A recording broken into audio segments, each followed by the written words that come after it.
Allez, bonjour à tous, j'espère que vous allez bien. Aujourd'hui, analyse du marché, on verra Bitcoin dans un premier temps, Ether qui pousse pas mal, on verra certaines choses que je surveille sur Ethereum, quelques altcoins, on parlera également du marché US qui continue son rebond qu'on avait évoqué ces derniers jours. Et voilà, une revue assez globale, il y a des choses intéressantes à dire. Au moment où vous regardez cette vidéo, on sera peut-être légèrement avant le discours de Powell, peut-être en plein dedans ou après. Bon, dans tous les cas, attention à la volatilité qui arrive. Déjà à 19h, on a la décision sur les taux d'intérêt. Pour moi, c'est déjà pricé au vu ici des résultats qui sont attendus, donc je m'attends pas à énormément de volatilité. On en aura quand même sur les petites unités de temps automatiquement, parce que quand on a des annonces comme ça suscite de l'intérêt. Mais ce qu'il va falloir surveiller, c'est le discours de Jérôme Powell à 19h30 qui, son discours aura un vrai impact sur le marché en fonction de ce qu'il va dire.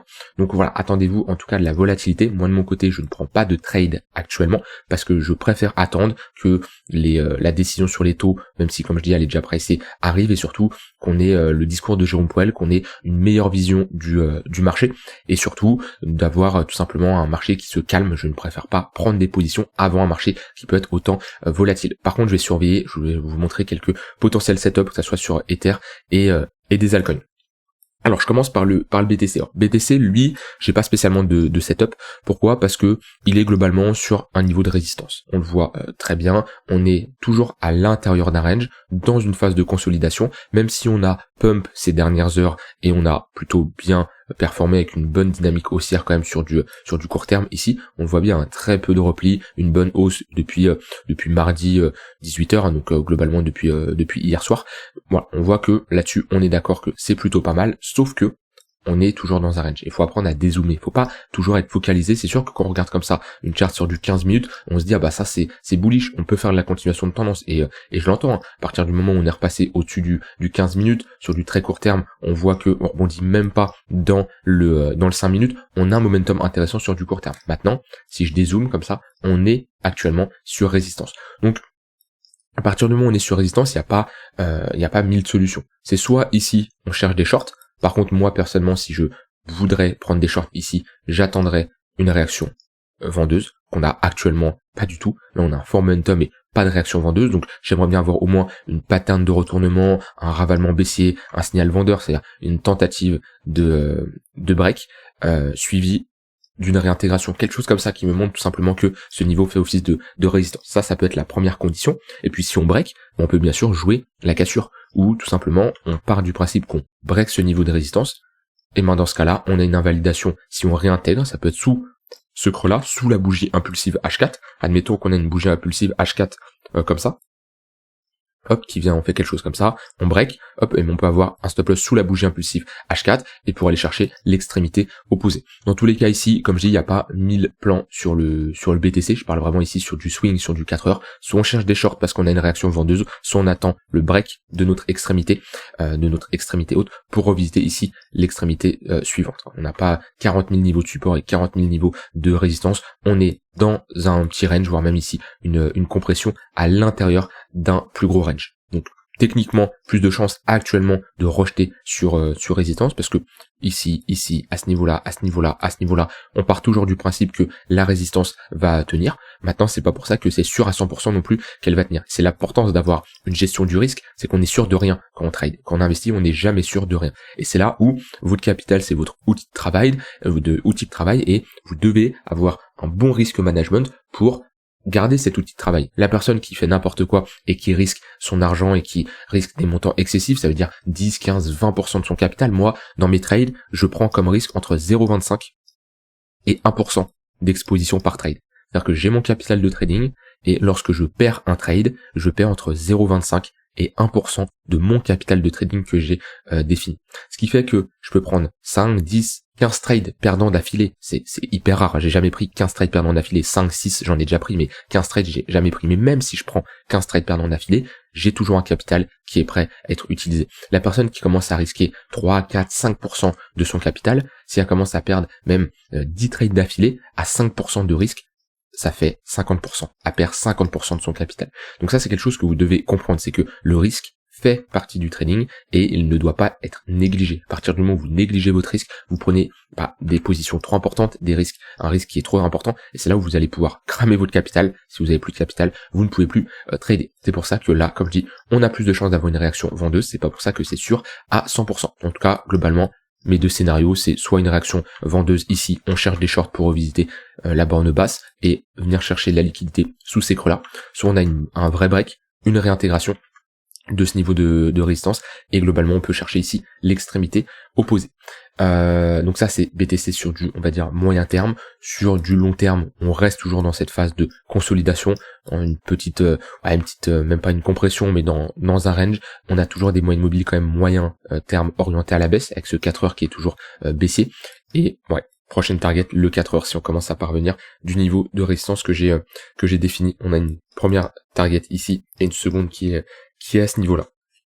Le plan sur le Bitcoin, comme je l'ai dit, ne change pas de mon côté. Je reste méfiant tout en étant prêt à réinjecter du cash si j'ai des signaux qui sont positifs. Et bien sûr, le discours de Jérôme Powell a un impact très important sur l'économie mondiale, j'ai envie de dire, et le marché bouge de liquidité, enfin bouge de secteur en secteur. C'est-à-dire que on va avoir un secteur qui va être plutôt l'or, qui a bien performé ces derniers temps. Et ben si l'or se replie, on peut avoir tout simplement une rotation des liquidités dans différents actifs, dans différents secteurs, et tout ne peut pas performer. On ne peut pas avoir une hausse des cryptos, une hausse des indices, une hausse des obligations, une hausse de l'or, une hausse du dollar. On peut pas avoir une hausse de partout, c'est pas possible. Automatiquement, on a des rotations de liquidités, des prises de profit à droite à gauche, par exemple sur l'or, qui vont être réinjectées dans les cryptos, dans les indices, peu importe. Mais la liquidité rotate, et tout ça, la liquidité va évoluer et bouger en fonction de l'économie, en fonction du contexte automatiquement. Si on a un discours qui est plutôt pas pessimiste, mais qui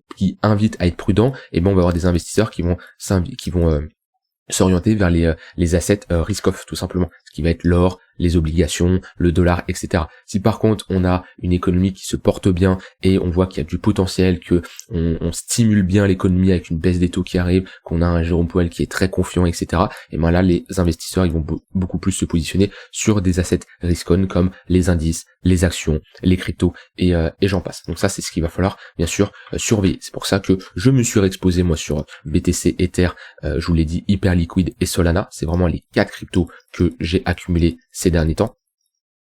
Sol et Hype, parce que c'est vraiment les cryptos qui m'intéressent le plus à l'heure actuelle. Peut-être je vais me positionner sur d'autres cryptos, des altcoins qui ont bien corrigé, c'est tout à fait possible, mais pour le moment je préfère une vision claire et me positionner sur les 4 mastodontes, j'ai envie de dire, même si pour certains Hype c'est pas un mastodonte, mais au vu du projet, pour moi il a un vrai potentiel et il peut aller chercher le top 10 CoinMarketCap.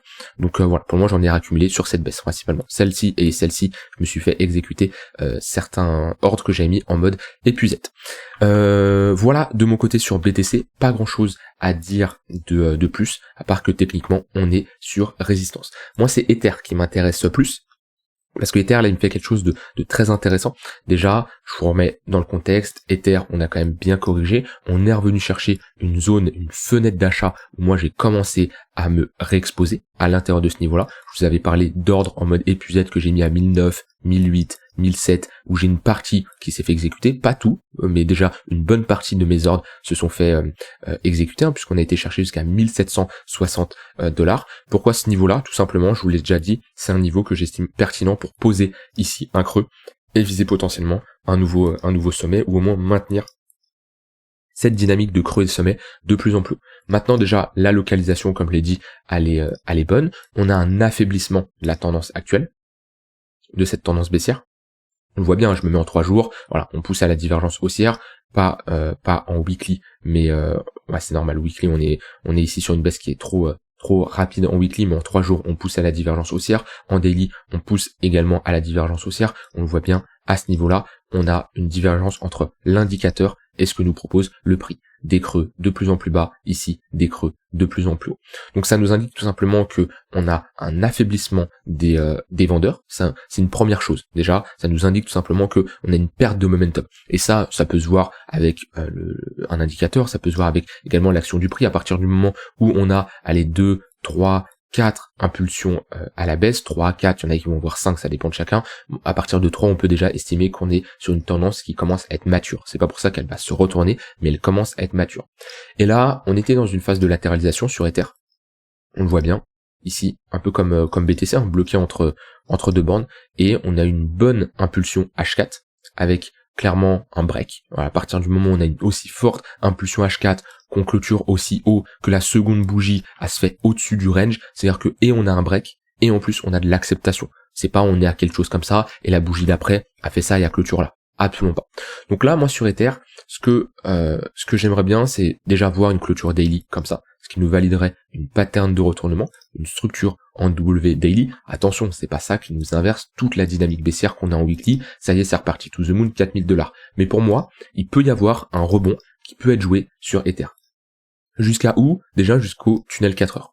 C'est une très bonne zone ici pour aller chercher un premier TP1, une première prise de profit vers les 2200$. Bon, ça me surprendra pas d'avoir quelque chose comme ça. Je dis pas qu'on va faire ça, mais potentiellement d'avoir du mal de passer ici, corriger pour potentiellement repartir après. Je l'anticipe pas, mais c'est un scénario qui est envisageable. Donc déjà, c'est un premier TP. Après, un niveau clair, les 2500. Les 2500, c'est un niveau on a pas mal de fois consolidé. Cette zone-là, c'est un bon niveau, surtout si on met du temps à y aller, on pourrait potentiellement avoir un tunnel daily qui arrive sur ce niveau-là. Puis d'un point de vue retracement, ici si je mets un Fibo, ouais, on est pas loin des 0,382. Globalement, cette zone-là, c'est également une bonne zone pour prendre des profits. Donc pour moi sur Ether, on peut avoir un rebond dans les prochains jours. Un rebond pas, comme je l'ai dit, qui va repartir spécialement to the moon, mais déjà aller chercher, pourquoi pas, le tunnel 4 heures. Maintenant, c'est dur de dire ce que je vous dis là, parce que on a un discours qui arrive ce soir, et je peux pas prédire ce qu'il va dire. C'est-à-dire que s'il commence à nous dire quelque chose qui n'est pas du tout favorable pour les cryptos, Ether, ça se trouve on peut clôturer en daily à 1950 et ravaler toute la bougie qu'il y a eu aujourd'hui. C'est tout à fait possible. C'est pour ça que j'ai des scénarios en tête, j'ai des plans qui sont en tête, mais je ne me positionne pas pour le moment. Et je préfère attendre le discours de Jérôme Powell, quitte à prendre le risque d'avoir un marché qui part sans moi. Mais je suis pas à l'aise de me positionner actuellement. En tout cas, au vu ici du break H4, le plan il peut être très simple. Tant qu'on est au-dessus de ce niveau-là, on cherche des longues pour viser au moins un retour tunnel 4 heures, voire légèrement plus haut, avec une zone d'invalidation qui est claire. On ne veut pas repasser sous ce niveau-là. Alors, les niveaux globalement en dessous les 1950$, on ne veut pas repasser. Pourquoi? Parce que on break le tunnel 1 heure, on break le tunnel 15 minutes. Ça, c'est des moyens mobiles qui vont faire office de support, qui faisaient office de résistance. Donc déjà, on ne veut pas repasser en dessous. On ne veut pas repasser sous ce range-là, sous cette borne-là qui est tout simplement notre haut de range. Donc on ne veut pas réintégrer le range. Et surtout, on ne veut pas passer sous la bougie impulsive H4 qui nous a break ce range-là. Donc globalement, si on doit avoir une zone d'invalidation qui est claire, franchement, si on cherche des longues, on ne veut pas avoir un prix qui s'installe sous ce niveau-là. Ça voudrait dire invalidation, on prend nos pertes et on se barre. Par contre, si on a des retracements, si on a des pullbacks, tout ce qui revient ici, c'est des bonnes zones pour, selon moi, chercher des achats et viser la continuation de tendance de cette petite tendance qu'on a sur du court terme. Comme je dis, on n'est pas en tendance moyen terme, long terme haussière, on a un premier rebond qui peut être un signal assez intéressant. Ça nous montre que dans cette zone-là, la demande est supérieure à l'offre. On peut être sur quelque chose de similaire à ce qu'on a posé. Hop, si j'y retourne. Voilà. Vous voyez, ici, hop. On a une première structure en W. À ce niveau-là, on retrace, on en fait une plus grosse. C'est pas une structure qui nous dit, ça y est, cette structure en W, cette petite structure en W là, inverse toute la baisse. Non, mais ça peut nous permettre d'avoir un rebond, vous voyez, pour après retracer, revenir chercher cette précédente zone de demande pour former ici, là, une plus grosse structure. Rien ne nous empêche d'avoir quelque chose de similaire. C'est-à-dire que là, on pump, ok, on va chercher ce niveau-là, on retrace, on a quelque chose comme ça. C'est tout à fait possible. Mais comme je dis, à l'heure actuelle, il peut y avoir des setups d'achat en mode, pas spécialement contre-tendance, mais stratégie de bottom, sur cette phase impulsive, mais avec une zone d'invalidation qui est claire. Parce que à partir du moment où on break un range, je ne veux pas avoir une réintégration. Si je vois une réintégration, c'est pour revenir chercher ici l'extrémité bas, d'aller prendre la liquidité et sur le mois poursuivre la dynamique de fond qui, elle, est baissière. Alors par contre, bien sûr, si on cherche des achats au-dessus de ce niveau-là, c'est pas n'importe où. Là, on a une polarité, on a un niveau clair qui nous dit, tant qu'on se maintient au-dessus de ce niveau-là, vaut mieux chercher des achats sur du court moyen terme. On passe en dessous, on invalide. Par contre, bien sûr, si on va chercher ce niveau-là, je vais pas chercher des achats dans le tunnel 4 heures, alors que juste avant, je vous parlais de prise de profit. Donc maintenant, à vous de voir en fonction des retracements qu'on a, si vous avez un risk-reward intéressant, si vous avez des niveaux pertinents. Par exemple, si on revient chercher sur du court terme le tunnel 5 minutes, hop,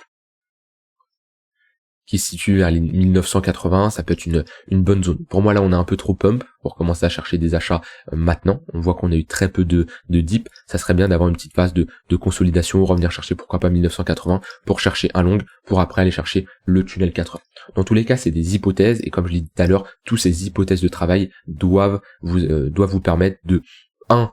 Avoir une zone d'entrée, 2. Avoir un risque qui est défini, et 3. Avoir une zone d'invalidation. Comme dit, on est sûr de rien, c'est que des probabilités. Moi, au vu de l'impulsion qu'on a à l'heure actuelle et le rebond que je vous avais parlé sur le marché US qui pouvait arriver, qui est en train d'arriver, il y a de quoi potentiellement de chercher des longues, mais c'est pas des longues que je vais garder et je vais me dire je longue ici pour aller chercher 3, 4, 5, 6 000 $. Non, ça c'est des positions spot long terme que j'ai exécutées quand on est venu ici, mais exécuter pas mal d'ordres. Pour le moment, ça, on est plutôt sur un rebond technique sur du court moyen terme. Voilà de mon côté sur Ether. Avant de voir les altcoins, on peut parler du marché US. Tac. Alors, hop. C'est nouveau, je sais pas ce qui me... Pourquoi j'ai ça sur ma chart? Ah oui, c'est normal. Hop, je me mets ici en daily. Parfait. Oui, je me disais, dans ma tête, j'étais en daily, c'est pour ça.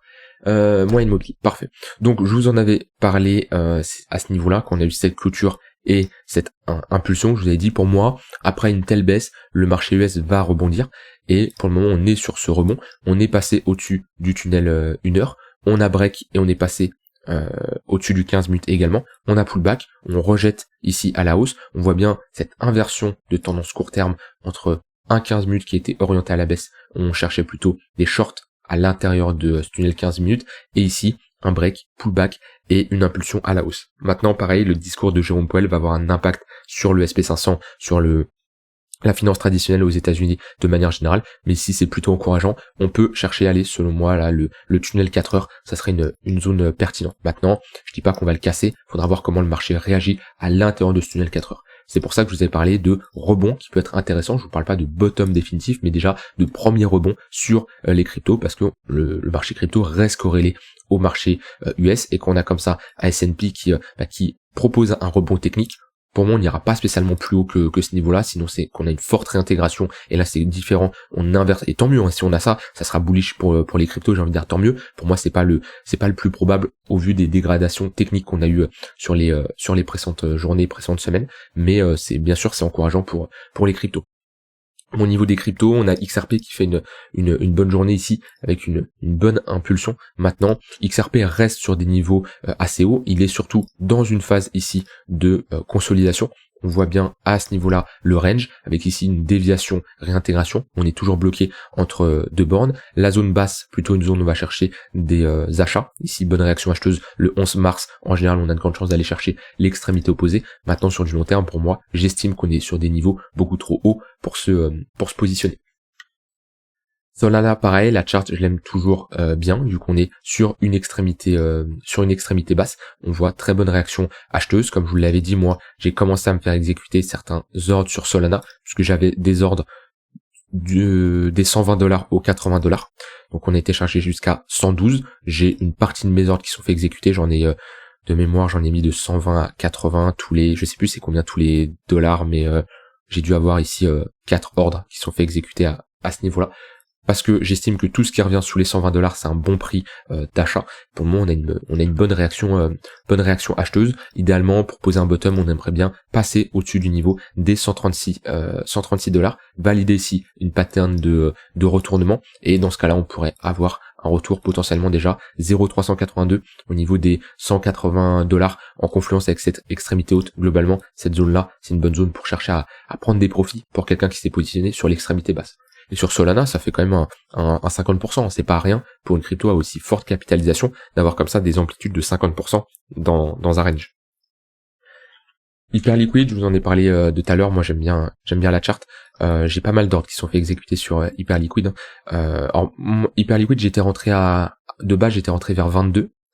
Je suis sorti, j'ai réduit fortement mon exposition, comme je l'ai dit, sur certaines cryptos, et j'aimais pas trop ce que je voyais, et je suis rentré plus bas. Parce que sur Hyperliquid, j'ai commencé à mettre des ordres d'achat des 17 $, de mémoire à 17 $ jusqu'aux 10 $ à ce niveau-là. Donc là, j'ai pas mal d'ordres d'achat qui sont exécutés, pas tous, mais voilà, j'ai un prix moyen d'achat vers les je crois, un truc comme ça. J'ai pas le chiffre en tête, mais je dois avoir un prix d'achat moyen par là. Dans tous les cas, pour moi, j'estime que au vu du projet, Hyperliquid reste pas spécialement, enfin si on peut dire qu'il est sous-évalué, franchement, au niveau de la proposition de valeur ici, qui est proposé. On est top 27, on a un market cap de 5 milliards. Alors oui, on a une FDV de 15 milliards parce qu'on va avoir des jetons qui vont être débloqués, mais la token mix de Hyperliquid est très très très correcte comparé à beaucoup de projets qui se sont lancés. Faut pas oublier que c'est un projet qui n'est pas disponible sur Binance, qui n'est pas présent sur des gros exchanges comme Binance. Donc automatiquement, si on a des listings, ça peut impacter le prix à la hausse. C'est pour ça qu'il y a pas mal de paramètres qui me laissent à penser que Hyperliquid, oui, est sous-évalué. Et je préfère clairement en accumuler et comparé à un moment où mon top 3 des cryptos que je possède dès le plus, c'était BTC, ETH et... Alors la troisième fut un temps, il y a plusieurs mois maintenant, peut-être même plusieurs années, c'était Atom. Atom, j'ai fortement réduit mon exposition parce que le fonda est exceptionnel, mais techniquement ça me dérange trop, même si j'ai bénéficié de certains airdrops et j'en passe. Actuellement, je pense que j'ai plus d'Hyperliquid que de Solana. Ou alors ça doit se valoir. Mais Hyperliquid est la troisième plus grosse crypto. Je pense avec Solana. Parce que Solana, j'en ai récumulé quand même pas mal récemment. Faudrait que je fasse les comptes là-dessus. Je vous avoue que mon portefeuille crypto long terme, je ne le regarde pas tous les jours. J'ai mes ordres qui sont en attente d'être exécutés. J'ai ma stratégie. Maintenant, je ne l'ouvre pas. Et automatiquement, en fonction de l'évolution des prix des actifs, mon camembert, hein, la répartition de mon portefeuille sur différents cryptos, va évoluer automatiquement. Si j'ai un Hyperliquid qui double son prix, ma répartition et mon allocation va grandement augmenter comparé aux autres cryptos à l'intérieur de mon portefeuille. Mais maintenant, je le regarde pas tous les jours parce que j'ai pas spécialement d'intérêt de le regarder. En tout cas, je sais bien sûr que BTC et Ether, c'est mes plus grosses positions, mais je pense qu'on a du Solana et du Hyperliquid qui doit être derrière. On doit avoir du Tao, du Chainlink. Voilà, et d'autres cryptos comme ça, mais actuellement mes 4 plus grosses convictions sur du long terme, oui, mais plutôt sur du court moyen terme, ça reste BTC, Ether, Solana et Hyperliquid. Rapidement, quelques altcoins que vous m'avez demandé d'analyser. AVE, très bon projet. Je compte rentrer également, mais je préfère attendre pour le moment d'avoir un peu plus de vision sur le marché et surtout d'avoir ici une pattern de retournement, parce que AVE déjà techniquement c'est une très belle charte. Fondamentalement c'est un très très bon projet également avec une vraie valeur ajoutée. Maintenant, je préfère patienter. On revient chercher un premier niveau intéressant, 0,618. On est dans notre zone de rechargement long terme, mais on reste quand même dans une trend qui est ici baissière. Honnêtement, si je pouvais commencer à choper du AVE vers les $130, ça serait un prix qui m'intéresserait. Donc, je vais peut-être prendre le risque de tout simplement pas me positionner, mais j'aimerais bien ici avoir un prix plus bas. Sauf si j'ai vraiment une magnifique pattern de retournement qui se propose ici, quelque chose comme on peut avoir à ce niveau-là, ou même une plus petite, peu importe. Mais c'est globalement le risque que je prends, c'est avoir du AVE à un prix moins cher, quitte à ne pas rentrer en position, sauf si j'ai une meilleure pattern de retournement. C'est-à-dire que si ça rebondit, je vais pas rentrer ici, ça ne m'intéresse absolument pas. Mais déjà la charte est très bonne. Pour moi, on a ici un gros bottom long terme qui est posé. Il y a très peu de chances d'avoir un AVE au vu des clôtures mensuelles et trimestrielles qui revient chercher sous les $70. Pour moi, c'est des niveaux qu'on a très très peu de probabilité de revoir. Donc revisiter les $130, ça peut être ici une bonne zone d'achat. Alors, vous m'avez demandé, du coup, AVE, vous m'avez demandé également, il est où, Jup, parfait. Bon, Jup, j'en avais fait une analyse il y a pas longtemps. Je vous avais dit que, techniquement, on était dans un range, on break ce range par le bas. Pour moi, ici, il y a rien à faire. À partir du moment où on sort d'une phase de latéralisation qui a duré quand même depuis plusieurs mois, même presque un an, pour moi, soit on a une réintégration, soit on attend une pattern de retournement qui va arriver peut-être ici, qui va arriver peut-être à ce niveau-là, mais c'est trop compliqué de se positionner sur une charte qui est comme ça. On voit que les moyennes mobiles sont orientées à la baisse, on perd le 4 heures, on perd le tunnel daily, même si on peut avoir des rebonds, je dis pas qu'on peut pas faire ça, mais là, ici, c'est un mur à passer ça. Ça, qu'on a autant consolidé, on a break ce niveau à la baisse, il y a plein d'acheteurs qui sont piégés, ces acheteurs-là attendent une seule chose, qu'on revienne chercher leur prix d'entrée pour sortir. Et des acheteurs qui sortent de position, c'est des futurs vendeurs automatiquement. Donc non, c'est pas la charte la plus jolie. Très intéressante à trader pendant une longue période, quand on était comme ça sur des sur des extrémités. À partir du moment où on break avec une forte bougie weekly, moins 40%, pour moi ici, je ne cherche absolument pas de longue. Et dernière crypto, Trump. Alors cette crypto, vous me la demandez pas souvent, c'est vrai, c'est rare, mais là, on me l'a proposé en message sur Discord, j'ai fait, allez, pourquoi pas faire une analyse de Trump. Moi, je le trade très peu, je l'ai fortement tradé au moment de sa sortie, j'ai fait une très bonne journée, je dirais pas, peut-être l'une de mes meilleures journées de trading quand même au moment de sa sortie, parce que j'ai scalpé toute la journée, c'était un de très très bon trade, mais je l'ai pas tradé depuis. Ah si, j'avais pris un long, je vous dis des bêtises. J'avais pris un long que j'avais sorti à break-even. Je ne sais plus où il est. Je sais plus du tout c'est où. C'est peut-être cette phase-là, où j'avais pris un long ou à BE. Ou à ce niveau-là. Où je cherchais un long parce qu'on avait une bonne réaction et je me suis mis à BE, j'ai pris un BE du coup, mais depuis je ne l'ai absolument pas tradé. La tendance reste baissière. On voit bien les sommets sont de plus en plus bas. On peut avoir des fois ce qu'on pourrait appeler par des exit pump, c'est-à-dire qu'on a une forte impulsion comme ça, 50% qui est rapidement ravalé, on le voit bien, un ravalement baissé juste après, là on réintègre une bonne partie, maintenant la dynamique reste baissière. On reste quand même sur un projet qui est, est-ce que je peux dire ça, une crypto qui est très spéculative, sans utilité, et c'est vraiment la communauté qui lead le prix. Donc pour le moment, il n'y a rien d'alarmant il y a rien d'alarmant dans le sens où j'ai pas envie de me positionner sur ce type de projet sur du long terme. Par contre, si on commence à poser un bottom, qu'on a des signaux intéressants, qu'on a on va dire un narratif qui est favorable pour les cryptos, une période plutôt qui est favorable pour les cryptos, oui c'est un projet qui peut se trader parce qu'on sait très bien qu'on aura des pumps intéressants comme on l'a déjà eu avec les mêmes coins. Mais pour le moment ici c'est pas intéressant. D'un point de vue retracement, allez venir chercher les 0,382, faudra avoir les cryptos qui performent bien. On va pas avoir la crypto de Trump là qui va faire sa vie toute seule, qui va partir pendant que tout le reste c'est pas terrible. Maintenant si on a un rebond qui peut se mettre en cours actuellement, oui c'est une crypto qui peut potentiellement faire au moins un x2 et revenir chercher les $20. C'est normal. C'est normal, ça reste une crypto qui est très spéculative et à partir du moment où on fait ici un moins 85%, bien sûr qu'on peut avoir des rebonds qui sont de l'autre côté assez importants. Voilà, pas grand chose à ajouter de plus. Honnêtement aujourd'hui, faut mettre la technique de côté selon moi et avoir les yeux rivés sur ce que va dire Jérôme Powell ce soir. Faut pas se précipiter, faut pas commencer à prendre des trades en mode je rentre en position et je prie pour que ça se passe bien. On prie pas en trading, d'accord? On n'espère pas. Qu'on rentre en position, on n'espère pas. On a un plan, on a une stratégie qui a été backtestée sur un grand nombre d'échantillons de trades et on sait qu'elle fonctionne. C'est pas on rentre et après on prie et on regarde, passe notre vie devant la chair en disant s'il te plaît marché, est-ce que tu peux aller dans mon sens? Ça c'est pas le trading. Et si vous faites comme ça va pas durer sur le long terme parce que ça, vous jouez que sur la chance. Un trade, ok, je suis d'accord avec vous, il y a le facteur chance. Quand vous arrivez sur 200 trades, il n'y a pas le facteur chance. Parce que là, c'est uniquement vous et votre stratégie. C'est comme un joueur de poker. Un joueur de poker, sur une main, bien entendu, il peut se faire battre par un débutant. Automatiquement, il y a le facteur chance. Par contre, sur 300, 400, 500 mains, non, il prendra les meilleures décisions en fonction des probabilités qu'il aura et la gestion du risque en fonction, bien sûr, des jetons qu'il va mettre. Je vous laisse avec ça, je vous souhaite une bonne fin de journée, n'hésitez pas à rejoindre le Discord si vous voulez qu'on parle bien sûr de la conférence de Jérôme Powell et tout ce qui va en suivre. Je vous souhaite une très bonne fin de journée et je vous dis à demain pour une prochaine vidéo. Bye bye.